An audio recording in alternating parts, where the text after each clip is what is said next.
Okay, so today we are doing day 10 and we are going to learn about Tourismus und Traditionelle Feste, right? And the goal for this chapter is that we are going to learn about tourism and festivals. So let's begin with the grammar, right? And we are going to learn about the difference between Präteritum and effect statements in German. And effect in German is going to be the normal past tense that you form. An example in English is going to be the present perfect statement. For example, I have walked to school. And the simple past is the Präteritum. That's going to be I walked to school. So they all imply the same thing, but just that they are formed differently, right? So if I say that I have walked to school and I walk to school, they are all the same thing. Okay. So we are going to learn how we are going to form Präteritum in German. With the effect, we did that during the new one, and I said that we are going to use the haben or the sein. And we use haben for things that we can control and sein for things that we cannot control or in direction form. So forming Präteritum for regular verbs, we are not going to use any haben or sein, right? We are just going to add additional ten to the verb, okay? So maybe if the verb is marking, we are going to put t here, and it's going to be marked, right? So this one is going to mean that to do, and this one is going to be the past tense state, okay? So with the regular verbs, mostly they will just bring T here for majority of the regular verbs. So the conjugation, we have each mark there, do mark tests, SZS mark there, wir markten, ihr marktet, and Sie markten, right? So because of here is the T, if you are using the each, the verb is supposed to end with what? The E. So that's what we have here. And the do will end with XT and so on. And the irregular verbs, they don't follow this pattern. Mostly with the each, it's not having any ending, which we are going to check that. With the do, we'll have xt. With the sds2 is no ending.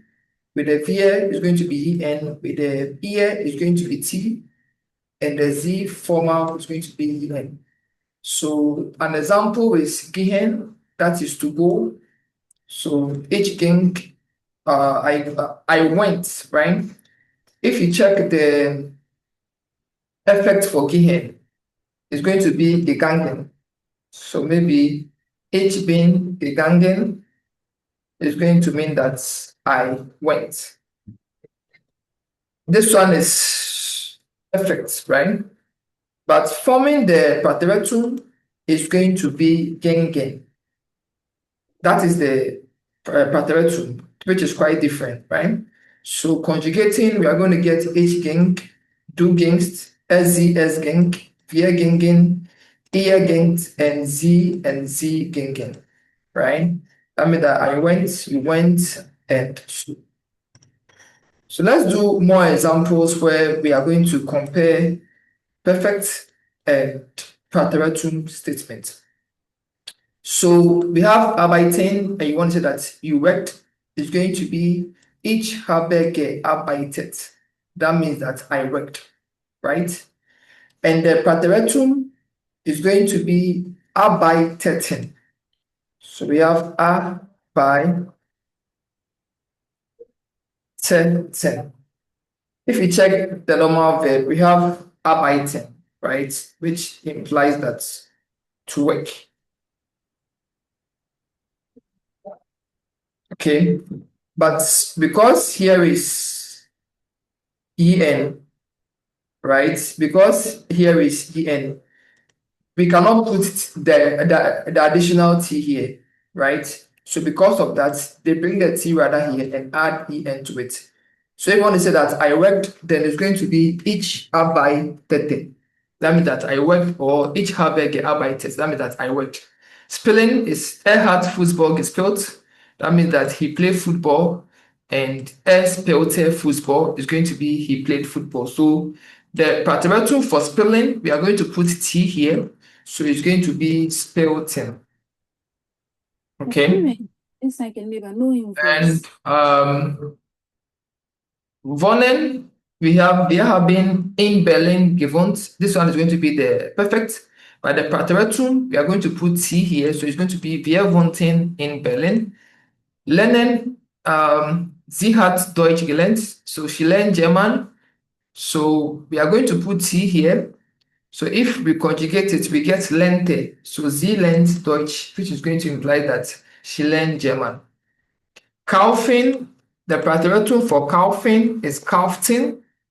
So I can say that ich habe ein Buch gekauft. That means that I bought a book. And the Präteritum is going to be ich kaufte ein Buch. Essen is irregular verb. So that one, we cannot say that essen, right? We cannot say that essen is irregular verb. And the Präteritum for essen is going to be assen, which is quite different. So one is Präteritum. And effect is going to be the essen. So if you want to say that I ate, then it's going to be ich habe gegessen or ich aß. It's quite different, right? So this one is going to be I ate. This one is going to be I ate. Just that this one is Präteritum. So wir haben Pizza gegessen is going to imply that we ate pizza. And Präteritum is going to be wir aßen Pizza. Fahren is in direction, so that one we are going to use sein for perfect. So it's going to be ist nach München gefahren. That implies that he drove to Munich, and the Präteritum is going to be fuhren, right? Which is drove. So when you check fahren, the perfect is going to be gefahren. But Präteritum is going to be forward. So I drove or he drove is going to be fuhr. Since it's irregular verb, it will not follow the ending T, where T is going to be here and it's going to be fahren. Lesen is ich habe ein Buch gelesen.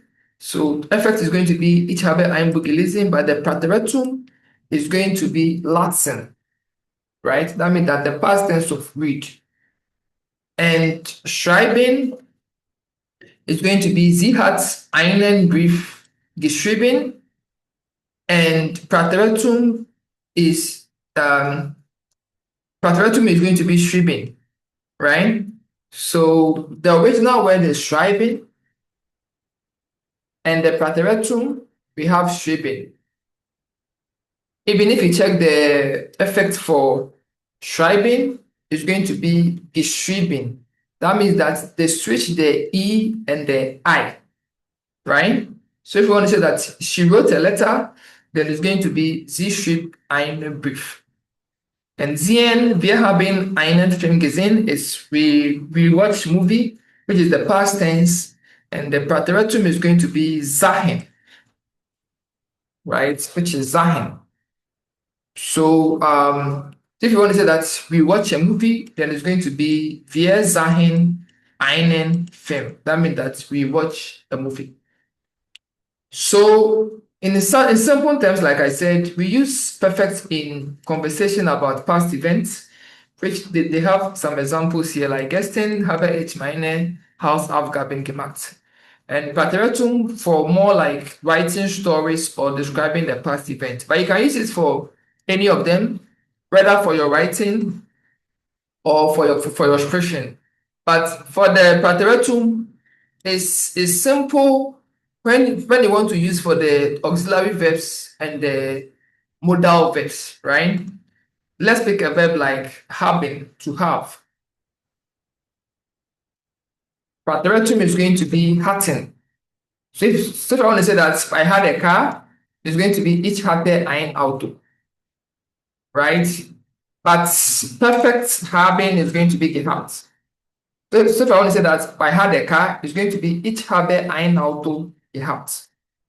So this one is quite complicated because with the perfect, we're always using the habit or the sign and number two. And since this is what we are conjugating, we take it to the last end. Another example is the sign to be. Patriotism is going to be varying. So I was in Ghana, each var in Ghana, right? But the perfect for sign is going to be gewesen. So I was in Ghana is going to be each been in Ghana gewesen. So mostly with the modal verbs and so on, the patriatum is very simple. So we like to use the patriatum form more. And another example is konen. Patriatum is going to be konten. Zollen is going to be zolten. Vollen is going to be vaulting, right? It's very simple to use these words. But if I want to use the effect to form some of these things, I'm supposed to add GE and put the auxiliary verb at the number two.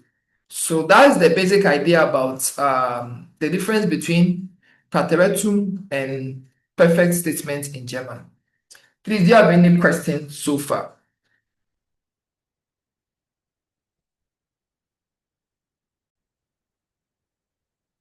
All right, so let's go to the workbook for today. Und das Thema ist Tourismus und traditionelle Feste. So Nummer eins haben wir hier Tourismus, so Vorteile und Nachteile. Vorteile und Nachteile bedeutet advantages and advantages, right? So advantages we have nur Kulturen entdecken. Das bedeutet to discover new cultures.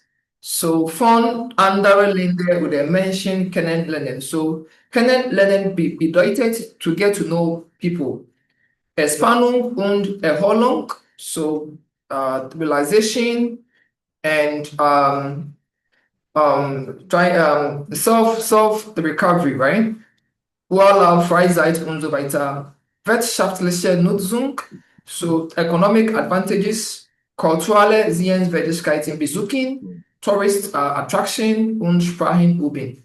Nachteile ist hohe Kosten, so high price, Umweltverschmutzung, environmental, what's this? Environmental, trying to dirty the environment, right? So I'm trying to find the English word, I forgot. Trying to dirty the environmental pollution and so viele Touristen, so a lot of tourists and kulturelle Missverständnisse und stressige Reiseplanung, right? Nummer zwei, Arten von Tourismus. So we have Städte Tourismus, Naturtourismus, Nature, Strand, Urlaub, kulturelle Tourismus und Abenteuertourismus, right?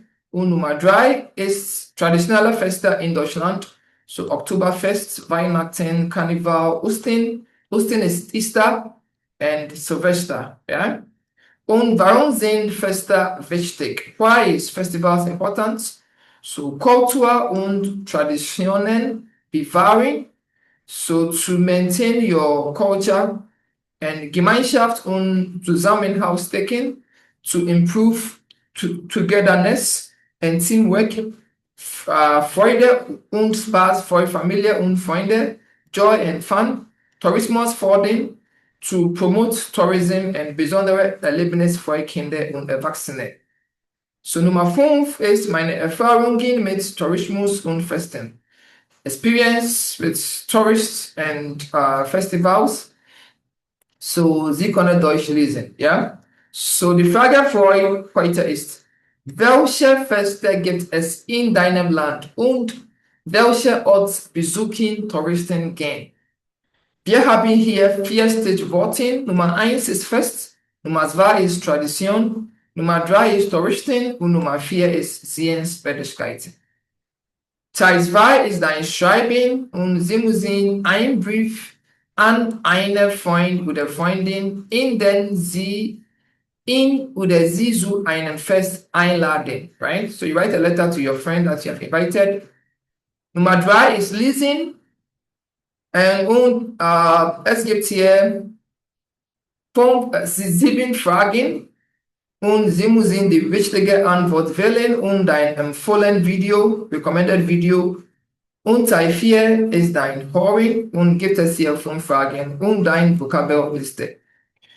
So, lass uns jetzt mit der Frage für heute anfangen. Ja, danke.